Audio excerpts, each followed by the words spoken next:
Hey, how's it going everybody? Welcome back to another Empires and Puzzles video. And in this video we're taking a look at the late, or the, the new costume Guinevere. Not the late costume Guinevere, but the one that came out lately. If you're getting frustrated with Empires and Puzzles, let me just say that Gemstone Legends probably has the things you're looking for. They have a mercy system that guarantees a legendary hero after a certain amount of pulls, and we're not just talking about a weak legendary hero from a pre-selected list. They have a wish list that you can put any hero in the game on to boost your chances of pulling that specific hero. They take into account player feedback, and many of the changes that have gone live in the game were based on player feedback or were player suggestions to begin with. They're even going to give you a free $50 starter bonus just for downloading from one of the links in the description. If the earlier stuff somehow wasn't enough, you can be a hero in wars even just using rare heroes only. They have tons of events that allow you to earn free 10 pulls and other very usable high value stuff. Gemstone Legends really has a lot going for it, so come check it out if you're curious to see why tens of thousands of people have left Empires and Puzzles to come play. And here we have it. So crazy stats, 1200 defense and 2000 HP. That's better than Ludwig. That's insane. So both of them double limit broken, which is going to be interesting. She's got special armor, which I think is pretty good, considering how resistant to tiles she's going to be. The special armor completes that defensive picture in a sense. Full costume bonus, aside from if she were season 1. Family bonus is still terrible. Alright, so what do we have here? Average speed reduces the mana of target and nearby enemies by 25%. So in defense, she might only hit 2 if she goes for one of the edges. So keep that in mind.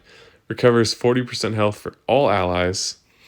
All allies reflect all status effects and 115% damage back to the attacker and block other negative effects from enemies' dark special skills for 4 turns.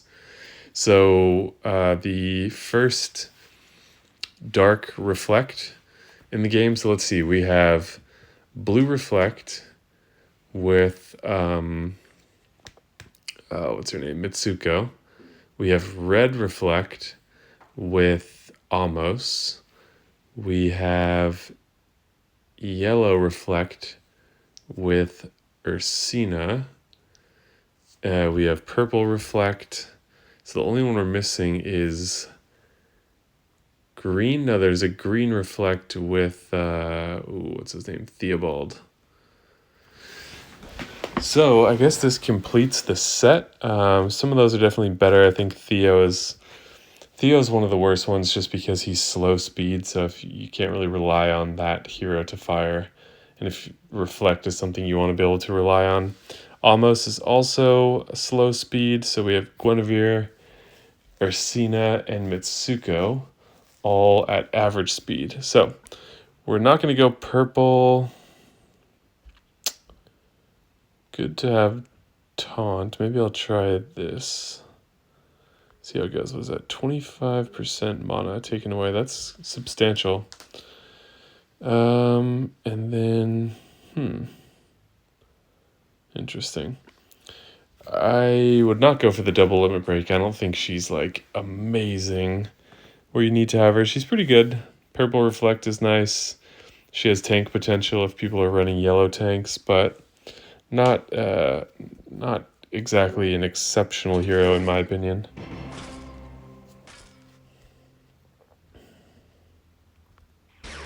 Alright, we got what we need as long as we don't set her off by mistake. That sucks. Okay, so purple reflect is up. They're about to have ailment protection. No special skills coming, so I'm going to hold taunt for a minute.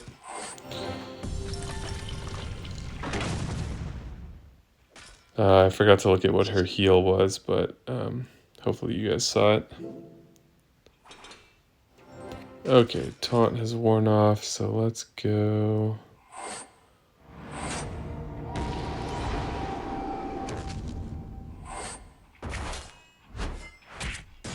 Like this, okay.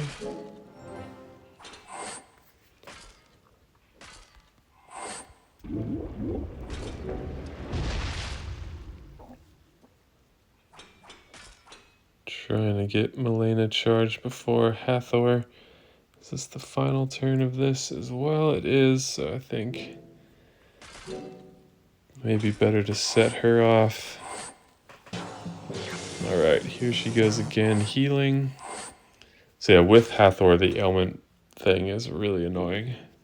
Now with Hippo going, we're in a little bit of trouble.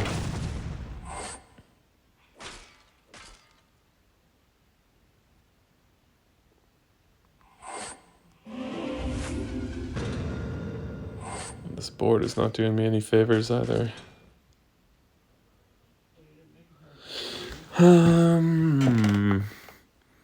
Guinevere about to go off again. Could really use some blues. What do you know? Don't set her off. Don't set her off. Okay.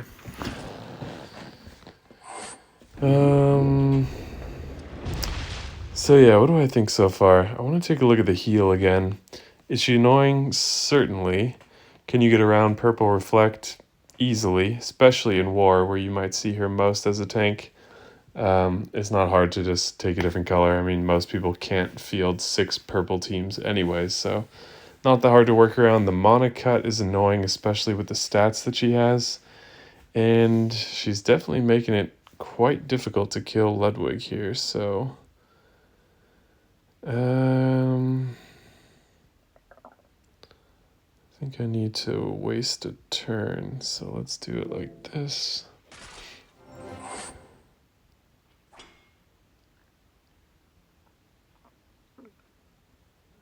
Okay. Let's see if we can get the 50% chance at a mana boost. We cannot.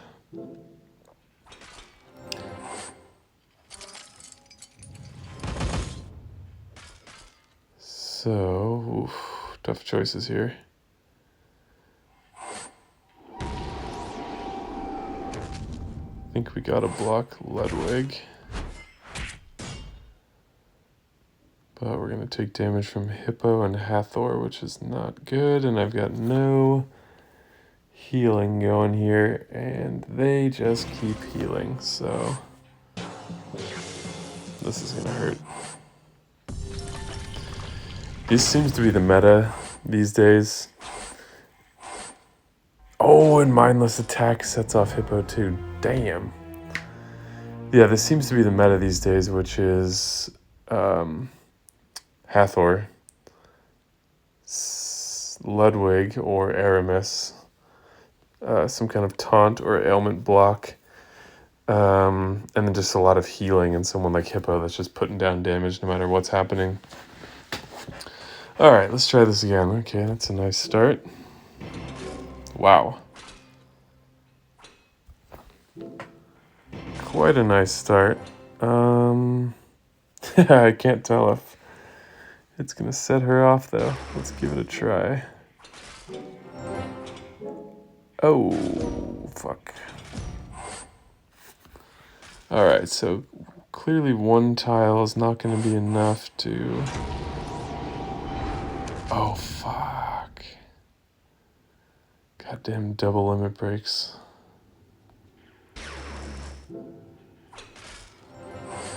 Oh, yeah, all this stuff together is quite annoying. Oh, and the mana boost. Fucking hell. Now it's getting real bad. Okay.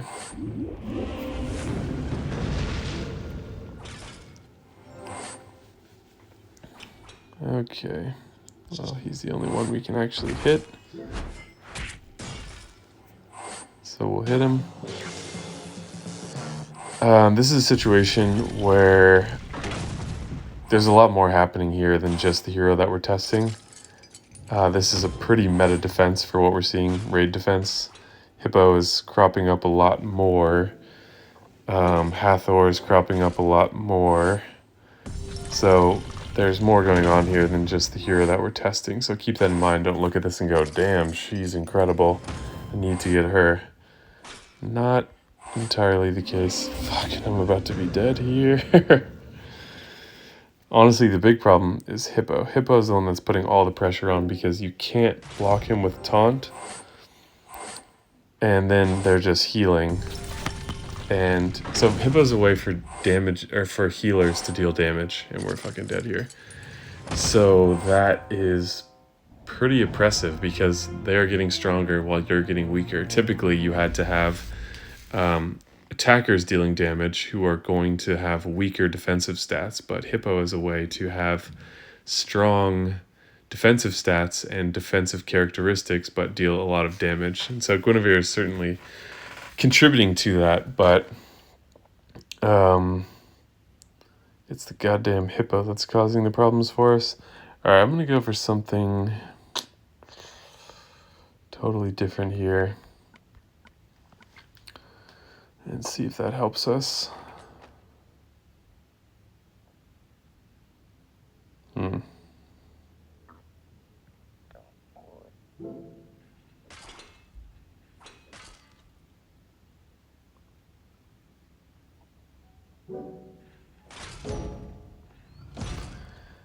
Man, can't even get a couple reds here.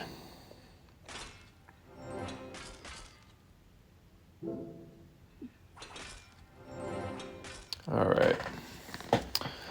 Hathor is just charging so damn fast, but the buff blocking is going to be very helpful there.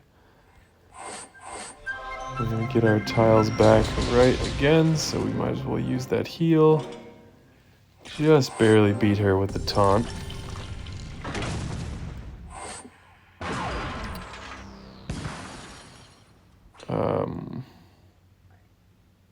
Interesting.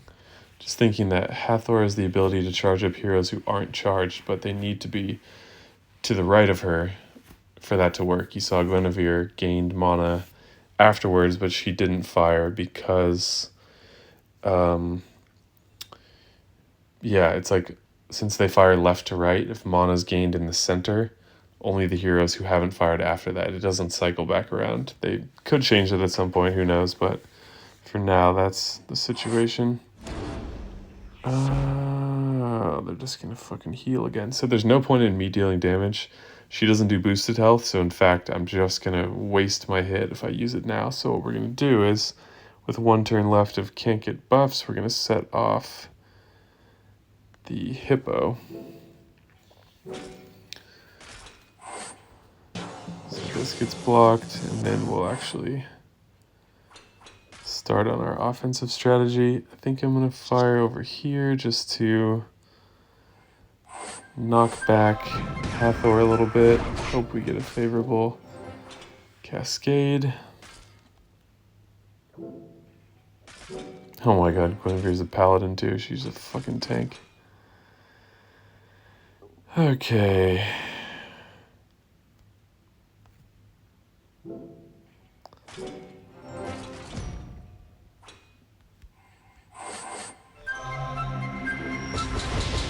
Alright, interesting that buff blocking was the thing that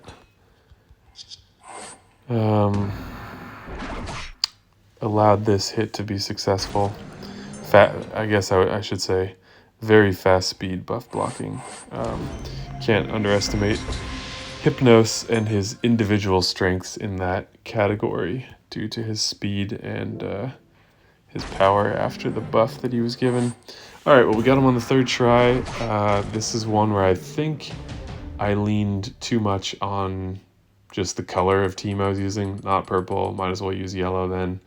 That can be a factor. That's often the most important thing from my experience, is to look at the heroes you have the highest chance of hitting with tiles and pick the safest color to use that gives you strength against those. But I think this whole double limit break thing is changing that, because unless you're going mono, which I do not recommend, the stats are so crazy that the tile damage is not enough. So we saw that with Guinevere's stats. It would take 6, maybe 7, maybe 8 if her paladin talent was triggered to kill her with tiles. So can you really rely on that? Absolutely not. She's probably going to fire first. So then you need to think about, how do I undermine the skills that are happening here? So her mana steal you can undermine with taunt of some kind. That still relies on a lot of tiles, but at least you don't have to, I said 8 tiles to killer maybe. Well, you need 9 tiles or 10 for most taunt heroes. So why is that any different? Because you're matching those all over the board, not just into one hero only. So yeah, I think typically the best thing is to do the color thing, but the double limit breaks, you have to look at that differently. And I think that's where it's really a matter of having certain key heroes. If you don't have those, it puts a lot of pressure, but if you don't have those, you're probably re-rolling most double limit broken teams also, because who needs that kind of stress? So yeah, let me know your thoughts both on the hero that we're testing in this video, but also just general approaches to rating. I think it's the double limit breaks are really changing that with the huge stat increase that we are seeing with that. I mean, this is where I need to do another video on this, but it's so stupid that they're like, it's just 5 more levels from 85 to 90. But those 5 levels are equivalent to 15 to 25 levels in terms of the stats that are gained. So if the same thing was true for the first limit break, then we're looking at like 30 to 50 levels higher to actually reflect the stat increases that we're seeing. Of course, they're not going to show it that way. They're showing it only as 5, so you get the impression that it's not that much more, right? If you had a 5-star that was level 120 compared to someone's that was 80, that would feel crazy, right? That might as well just be a 6-star hero at that point. So I think they did it the way they did to try to make it not look as bad, but if you actually delve into the stats a bit, that's how bad it is, and that's why we're seeing these crazy inflated stats and why the approaches to rating are needing to change, because you can't do what you could before, to put it simply. So let me know your thoughts in the comments down below. Please hit the like button if you felt like this video was valuable and contributed some important information for you, or just if you enjoyed watching. Really helps out the channel. I really appreciate it. Also subscribe as well if you haven't already. We're so close to 10,000 subscribers, and I would love to hit that milestone, because I can still remember when I had like 30 subscribers and not ever realizing that it could end up where it's ended up. So thank you to everyone who has done that. And thank you if you click subscribe on this video. I really appreciate that. Thank you guys so much for watching, and I will see you in the next video.